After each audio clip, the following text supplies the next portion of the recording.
Hi, നമ്മൾ കഴിഞ്ഞ ക്ലാസ്സിൽ പഠിച്ചത് ക്രിയയായിരുന്നു. ഇനിയിപ്പോൾ നമുക്ക് ഇന്ന് പഠിക്കാൻ പോകുന്നത് ഭേദകമാണ്. അതായത് നമ്മൾ വാചകത്തെ മൂന്നായിട്ട് തിരിച്ചിട്ടുണ്ടായിരുന്നു. നാമം 3 ഘടകങ്ങളാക്കിയിട്ടുണ്ടായിരുന്നു. നാമം, ക്രിയ, വിശേഷണം എന്നാണ്. വിശേഷണം അല്ലെങ്കിൽ ഭേദകം എന്ന്. ഇനി ഭേദകത്തിൻ്റെ വിഭജനമാണ് നമ്മൾ പഠിക്കാൻ പോകുന്നത്. എന്താണ് ഭേദകം? എന്തെങ്കിലുടെയും ഒരു പ്രത്യേക ഗുണത്തെ വിശേഷിപ്പിക്കുന്ന പദമാണ് ഭേദകം എന്ന് പറയുന്നത്. എന്തെങ്കിലുടെയും അല്ലെങ്കിൽ എന്ത് വസ്തുവിൻ്റെയെങ്കിലും ഒരു പ്രത്യേക ഗുണത്തെ എന്ത് ചെയ്യുന്നത്, വിശേഷിപ്പിച്ച് കാണിക്കുന്ന പദത്തെയാണ് ഭേദകം എന്ന് പറയുന്നത്. ഭേദകത്തെ 3ആയിട്ട് തിരിച്ചിട്ടുണ്ട്. നാമവിശേഷണം, ക്രിയാവിശേഷണം, വിശേഷണം എന്ന്. എന്താണ് നാമവിശേഷണം, ക്രിയാവിശേഷണം, വിശേഷണം എന്നിങ്ങനെ 3ആയി തിരിച്ചിട്ടുണ്ട്. ഓക്കെ, നാമവിശേഷണം എന്തെന്നാൽ നമ്മളൊരു ഉദാഹരണം പറയാം. വെളുത്ത പൂച്ച, തടിച്ച മനുഷ്യൻ എന്നിങ്ങനെ 2 ഉദാഹരണം പറയാം. ഇന്നത്തെ വെളുത്ത പൂച്ച എന്നുള്ളത് ഒരു പൂച്ചയ്ക്ക് വിശേഷണം നൽകുന്നതാണ് വെളുത്തത് എന്നുള്ളത്. ആ വാക്യത്തിന് അതിനകത്ത് കൊടുത്തേക്കുന്ന ആ പദമാണ് എന്തെന്ന് പറയുന്നത്, ഒരു വിശേഷണം. ഇതിനെ എന്തെന്ന് പറയാം, നാമവിശേഷണം. ഒരു നാമത്തിൻ്റെ കൂടെ ഒരു വിശേഷണം കൊടുക്കുമ്പോൾ അതിനെ എന്ത് പറയാം, നാമവിശേഷണം എന്ന് പറയാം.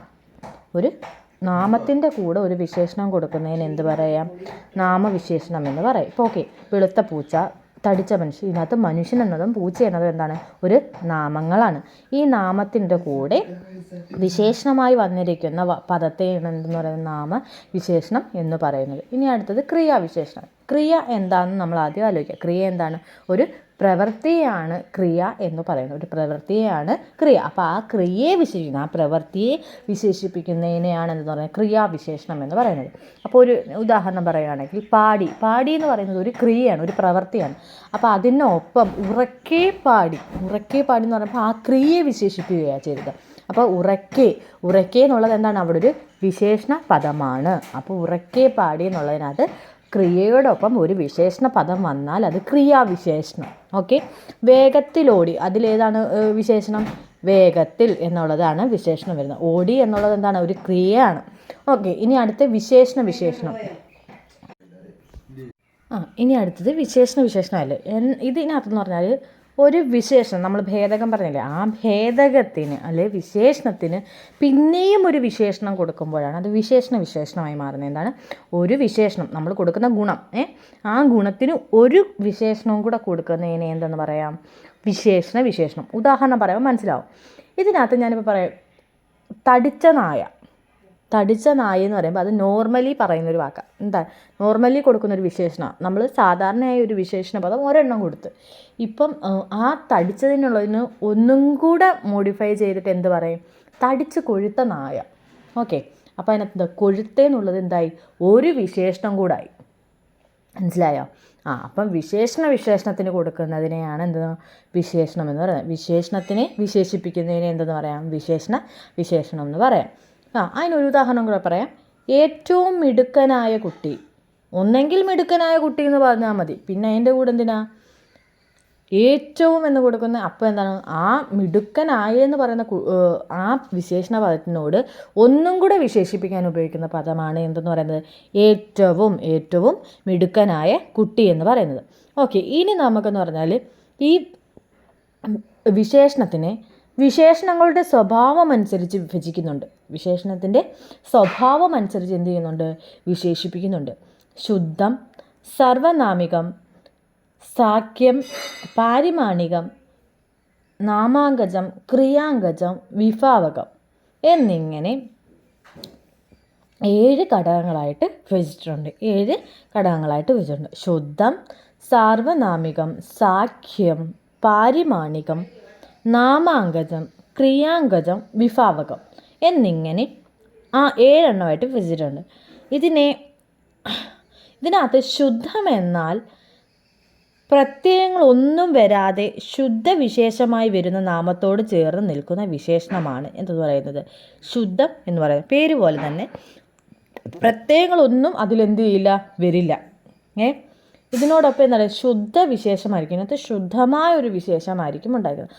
നാമത്തോട് ചേർന്ന് നിൽക്കും ഈ വിശേഷണം. നാമം ഏതാണെന്നോ വിശേഷണം ഏതാണെന്നോ നമുക്ക് തിരിച്ചറിയാൻ പറ്റാത്ത രീതിയിൽ ഇതെന്താണ്, ഇണങ്ങി നിൽക്കും. അതൊരു ഉദാഹരണം പറയാം. തിരുമുഖം എന്നുള്ളതിനകത്ത് തിരു എന്നതാണ് എന്ന് പറയുന്നത് ഒരു വിശേഷണം എന്ന് പറയുന്നത്.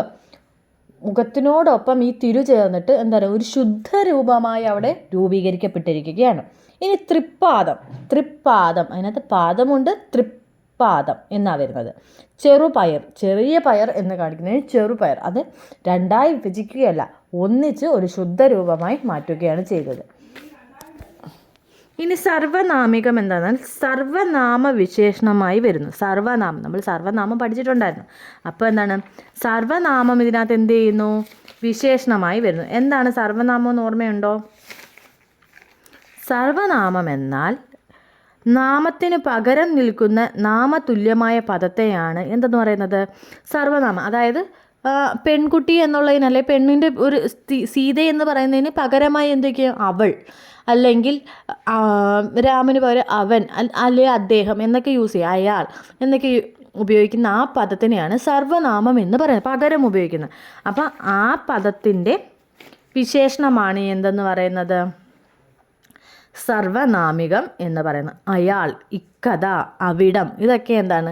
അതിൻ്റെ വിശേഷണമാണ്. ഇനി സാക്യം എന്ന് പറയുന്നത് വളരെ എളുപ്പമാണ്. അതുപോലെ തന്നെ ആ പേര് പോലെ തന്നെ സംഖ്യാരൂപ വിശേഷണമായി വരുന്നു. സംഖ്യാരൂപം എന്തായി വരുന്നു? വിശേഷണമായി വരുന്നതാണ് സാഖ്യം എന്ന് പറയുന്നത്. സംഖ്യാരൂപമായിരിക്കും അതിനൊപ്പം എന്ത് ചെയ്യുന്നത്? വിശേഷണം എന്ന രൂപത്തിൽ വരുന്നത്. അതായത് പഞ്ചലോകം, അതിനകത്ത് പഞ്ച എന്ന് 5 എന്നുള്ളതിൻ്റെ കൂടെ ഉള്ളത് എന്താ? സംഖ്യയാണ്. ആ 5 എന്നുള്ളത് എന്താണ്? ഒരു സംഖ്യയാണ്. അപ്പോൾ അതിൻ്റെ കൂടെ പഞ്ചലോകം. ഇരുമുടി എന്ന് പറയുന്നതിനകത്ത് അതിൽ ഇരു എന്നത് രണ്ടിനെ സൂചിപ്പിക്കുന്നു. ഇരുമുടി എന്ന് പറയുന്നു. കണ്ടോ? എന്നിട്ട് 2 എന്നുള്ളത് ഒരു സംഖ്യയാണ്. അവിടെ വിശേഷണമായി വരുന്നത് എന്താണ്? സംഖ്യയാണ്. അറുമുഖൻ എന്ന് പറഞ്ഞാൽ 6 മുഖമുള്ളവൻ. അതിനകത്ത് 6 മുഖമുള്ളവനെ അറുമുഖനാക്കി. കോടീശ്വരൻ, കോടികളുടെ ഈശ്വരനായിട്ട് കണക്കാക്കുന്നത് കോടീശ്വരൻ. അതിനകത്തും സംഖ്യയാണ് വരുന്നത്. ഓക്കെ, ഇനി അടുത്തത് പാരിമാണികം എന്നാൽ അളവിനെ സൂചിപ്പിക്കുന്ന ഭേദകം. മറ്റേത് സംഖ്യയാ സൂചിപ്പിച്ചതെങ്കിൽ പാരിമാണികം എന്താണ്? അളവിനെ സൂചിപ്പിക്കുന്നത്. പറഞ്ഞുതരാം എന്ന് പറഞ്ഞാൽ ഉദാഹരണം പറയുമ്പോൾ മനസ്സിലാവും. നാഴി എന്നതുള്ളത് എന്താണ്? ഒരു അളവിനെ സൂചിപ്പിക്കുന്നത്. അപ്പം നാഴി, അരി. അപ്പോൾ എന്താണ്? നാമത്തിനോടൊപ്പം എന്ത് ചേർന്നു? ഒരു അളവ് എന്നൊരു വിശേഷണം കൂടി ചേർന്നു. അതിനെ എന്ന് പറയാം? പാരിമാണികം എന്ന് പറയാം. ഒരു പിടി ചോറ്, ഒരു പിടി എന്നുള്ളത് ഇത്ര ഇതാന്ന് പറയുന്നില്ല, ഇത്ര സംഖ്യ അതല്ല പറയുന്നത്. അതിനകത്ത് അളവാണ് കാൽക്കുലേറ്റ് ചെയ്ത് പറയുന്നത്. അളവ് എന്ന് പറയുമ്പം ആ അളവിനെ പറയുന്ന വിശേഷണമാണ് എന്തെന്ന് പറയുക? പാരിമാണികം. ഓക്കെ, അടുത്ത വിഭാഗം. ഒരു വസ്തുവിൻ്റെ സ്വഭാവത്തെ അല്ലെങ്കിൽ ഗുണത്തെ എടുത്തു കാണിക്കുന്ന ഭേദകമാണ് വിഭാവകം എന്ന് പറയുന്നത്. ഓക്കെ, ഒരു വസ്തുവിൻ്റെ സ്വഭാവത്തെ അല്ലെങ്കിൽ ഗുണത്തെ എടുത്തു കാണിക്കും ഈ ഭേദകത്തിൽ. അതായത് ഉദാഹരണം പറയുമ്പോൾ മിടുക്കനായ കുട്ടി, അതിനകത്ത് കുട്ടിയുടെ സ്വഭാവമാണ് എടുത്തു കാണിക്കുന്നത്, ഗുണമാണ് എടുത്തു കാണിക്കുന്നത്. അപ്പം ഒരു വസ്തുവിൻ്റെ സ്വഭാവത്തെ അല്ലെങ്കിൽ ഗുണത്തെ എടുത്തു കാണിക്കുന്ന ഭേദകമാണ് വിഭാവകം എന്ന് പറയുന്നത്. അഴുക്കുള്ള ചവിട്ടി, അതിനകത്ത് എന്താണ്? അതിൻ്റെ ഗുണം അല്ലെങ്കിൽ സ്വഭാവമാണ് പറയുന്നത്. അഴകുള്ള ചക്ക, അപ്പോൾ എന്താണ്? അതിൻ്റെ ഗുണമാണ് പറയുന്നത്. ഭംഗിയുള്ള പൂവ്, അതൊക്കെ എന്താണ്? അതിൻ്റെ ഗുണമാണ് പറഞ്ഞേക്കുന്നത്. ഇനി നാമാങ്കജം എന്താണെന്ന് വെച്ചാൽ പേര് പോലെ നാമത്തെ വിശേഷിപ്പിക്കുന്ന രൂപമാണ് എന്തെന്ന് പറയുന്നത്? നാമാങ്കജം എന്ന് പറയുന്നത്. അതായത് പേരച്ചം വിശേഷണമായി വരുന്നു. അത് നാമം എന്താണ്? ഒരു വസ്തുവിൻ്റെ അല്ലെങ്കിൽ ഒരു വസ്തുവിൻ്റെ പേരായ ശബ്ദത്തെ എന്തെന്ന് പറയാം? നാമം എന്ന് പറയാം. അപ്പോൾ അതിനകത്ത് എന്താണ്? ആ ഒരു ഇതിനെ നാമത്തിന് വിശേഷണമായി വരുന്നതിനെ എന്തെന്ന് പറയാം? നാമാങ്കജം എന്ന് പറയുന്നു.